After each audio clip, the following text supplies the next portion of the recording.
Oke guys, kembali lagi bareng gua yaitu Mimin, yakni admin di dalam channel Oniseka. Oke guys, hari baru, chapter baru. Di video kali ini Mimin akan membahas Lookism yang terbaru cuy, yakni chapter 505. Dimana di chapter ini kita diperlihatkan gebukan aja cuy. Oke guys, dalam chapter ini Mimin berhasil menemukan 4 poin dan 2 teori guys. Apa aja 4 poin dan 2 teori itu? Nah, kalian tonton sampai akhir. Oke guys, seperti biasa Mimin mau mengucapkan terima kasih banyak kepada kalian semua guys, kepada kalian semua yang telah subscribe channel ini kepada 2364 orang yang telah subscribe channel Mimin. Mimin ucapkan terima kasih banyak guys. Dan Mimin juga mengucapkan terima kasih banyak kepada kalian semua yang mensupport channel ini cuy. Oh ya guys, Mimin kemarin buat akun TikTok ya guys. Ini akunnya, kalau kalian suka kalian boleh follow guys, yang akan membahas tentang karakter Lookism. Oke guys, gak usah banyak basa-basi, kita langsung saja ke poin yang pertama. Let's go. Oke guys, poin yang pertama. Pada awal chapter ini kita diperlihatkan perbincangan antara dua orang jenius yang saling adu strategi cuy. Ya bener, kita diperlihatkan perbincangan Choi Dongso dengan Yujin mengenai apakah Jonggun bisa ditangkap atau tidak. Di sini Choi Dongso bilang, apakah kau bisa menangkap Jonggun? Tapi guys, ada satu hal yang Mimin suka di awal chapter ini, yakni tatapan Yujin ke Choi Dongso. Menurut Mimin, tatapan itu adalah tatapan orang yang penuh dengan keberanian, perhitungan, dan juga kebencian cuy. Tapi ya, seperti yang kita tahu, keberanian dan perhitungan aja nggak cukup untuk mengalahkan Choi Dongso dan menangkap Jonggun. Dan benar aja, sesuai yang dikatakan Choi Dongso, kalau menangkap Jonggun adalah hal yang hampir mustahil. Itu poin yang pertama. Oke, next, poin yang kedua. Oke guys, poin yang kedua. Pada chapter ini kita ditunjukkan Jonggun yang solo ilhawi dari anak perusahaan kelima sampai anak perusahaan pertama cuy. Dia menghajar semua orang yang ingin menangkapnya, mulai dari Kenta yang dikalahkan dengan satu pukulan yang sangat keras, sampai dua orang besar ini guys yang dikalahkan hanya dengan satu bogeman mentah saja. Sungguh monster sejati guys. Sebenarnya ya guys, ini tuh nggak terlalu banyak poin yang bisa kita ambil dan teori yang dapat Mimin teori. Karena apa ya? Karena chapter ini adalah panggung buat Jonggun untuk menunjukkan kelasnya guys, dan menunjukkan kekuatannya. Dia bukan sembarang orang, melainkan monster sejati. Di sini kita diperlihatkan Jonggun yang menjadikan semua orang di depannya jadi samsak guys. Semua orang nggak luput dari pukulan Jonggun, dari yang muda sampai Pak Tua ini, meskipun umurnya sama dengan umur Jonggun cuy. Kenapa wajahnya seperti Pak Tua ya guys ya? Itu poin yang kedua. Oke, next, poin yang ketiga. Oke guys, pada panel ini kita ditunjukkan ternyata nggak hanya Ilhewi yang datang untuk menangkap Jonggun. Yujin juga mengerahkan geng Kagiroy, ya kan, geng Kagiroy guys, gengnya Ryuhei, untuk menangkap Jonggun dan juga semua ambulan di anak perusahaan pertama. Tapi guys, kenapa ya di panel ini Jonggun menghindar? Kenapa dia nggak menghantam balik aja tuh ambulan? Tapi setelah Mimin pikir-pikir lagi, kayaknya nggak mungkin deh Jonggun menghentikan ambulan segitu banyaknya sekaligus. Kalau satu mungkin lah dia bisa. Lah ini 5 ambulan guys. Jonggun memilih untuk menghindar. Dan pada panel ini posisi Jonggun sangat tidak diuntungkan karena dia sudah dikepung oleh banyak sekali orang. Apakah ini guys akhir dari seseorang yang bernama Yamazaki Jonggun cuy? Ya enggak lah, Jonggun gitu loh, nggak mungkin dia kalah oleh orang kroco meskipun jumlahnya banyak. Karena nggak lama kemudian Yujin mendapatkan kabar bahwa semua orang yang dikirim untuk menangkap Jonggun telah dikalahkan dan telah dihabisi guys. Bener kan teori Mimin pada chapter sebelumnya yang bilang kalau orang sebanyak ini emang cukup untuk menangkap Jonggun.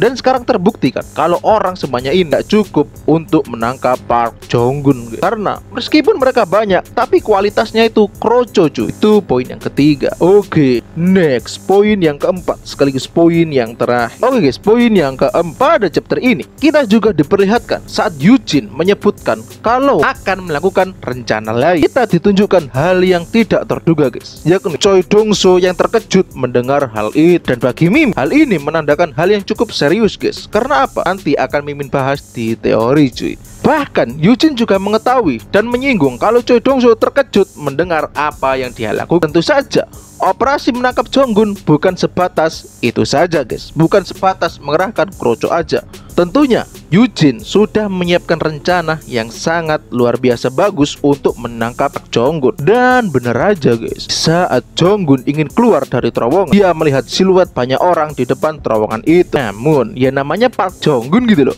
melihat orang sebanyak itu dia malah tersenyum bahagia guys, karena orang yang ada di depannya adalah orang kuat dari Gen 2 cuy. Ada banyak sekali kru, bahkan semua foreman kru datang untuk membalaskan dendamnya serta menangkap Park Jong-gun. Yang pertama ada Big Deal guys, kemudian Hostel, Ilhawi, dan God Dog. Hanya itu, Aliet Vasco dan Jin juga datang untuk melawan dan menangkap Park Jong-gun cuy. Dan akhirnya panel ini terjadi juga, panel yang pernah diperlihatkan sebelum arc Chunryang dimulai. Dan tentunya untuk kedepannya akan Mimin bahas di teori guys. Oke guys, itu tadi 4 poin yang dapat Mimin temukan. Sekarang kita akan beralih ke teorinya cuy. Let's go. Oke guys, teori yang pertama adalah teori mengenai Choi Dong-soo yang terkejut. Oke guys, di sini Mimin cukup kaget ya dengan Choi Dong-soo yang sangat berhati-hati dan penuh perhitungan, terkejut mendengar rencana Yujin cuy. Ini menandakan satu hal yang baik. Hal apa itu guys? Hal itu adalah Yujin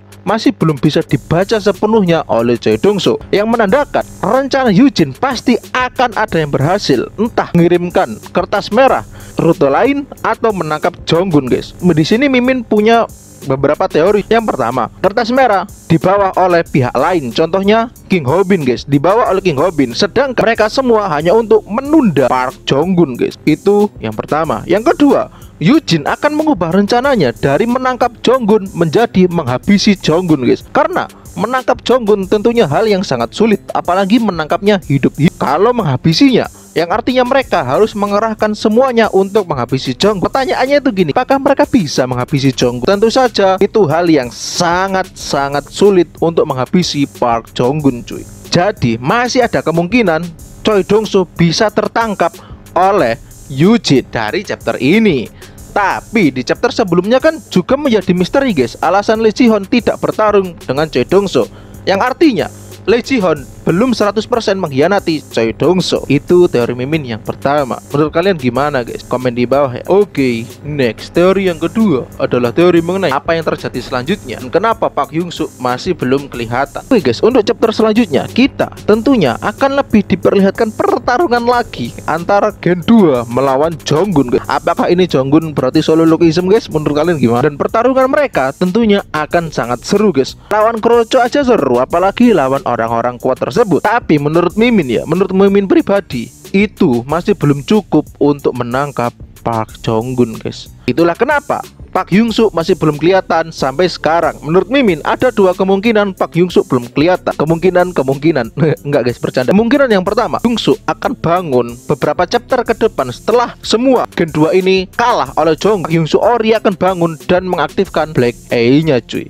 Tentunya pertarungan antara pengguna Black A akan terjadi lagi. Itu kemungkinan yang pertama. Kemungkinan yang kedua, jika Park Hyung-suk pingsan di sini, seharusnya dia bangun di tubuh keduanya kan guys. Nah, apakah Park Hyung-suk belum kelihatan? Karena Park Hyung-suk akan menuju ke tempat pertarungan itu menggunakan tubuh keduanya guys. Dan jika iya, maka akan ada rematch antara Jong-gun dan Park Hyung-suk pentol seperti di sekolah Lee Ji-hoon tersebut kan. Siapa sih yang nggak menunggu-nunggu dan nggak antusias jika pentol melawan Jong-gun, apalagi pentol mode autopilot ya guys ya. Oke guys, itu tadi 4 poin dan juga 2 teori yang dapat Mimin temukan di dalam bagi chapter 505. Apabila ada kurang lebihnya, Mimin mohon maaf yang sebesar-besarnya dan bisa kalian tambahkan di kolom komentar. Dan ya memang chapter ini hanya dilihatkan fight-fight bertarung saja guys, tidak ada hal-hal yang bisa dijadikan teori lebih lanjut cuy. Oke guys, jika kalian suka dengan video ini boleh kalian like dan share ke teman-teman kalian. Jika kalian suka dengan video ini, boleh kalian subscribe dan nyalakan notifikasinya agar kalian tidak ketinggalan video-video terbaru dari Mimin guys. Oke guys,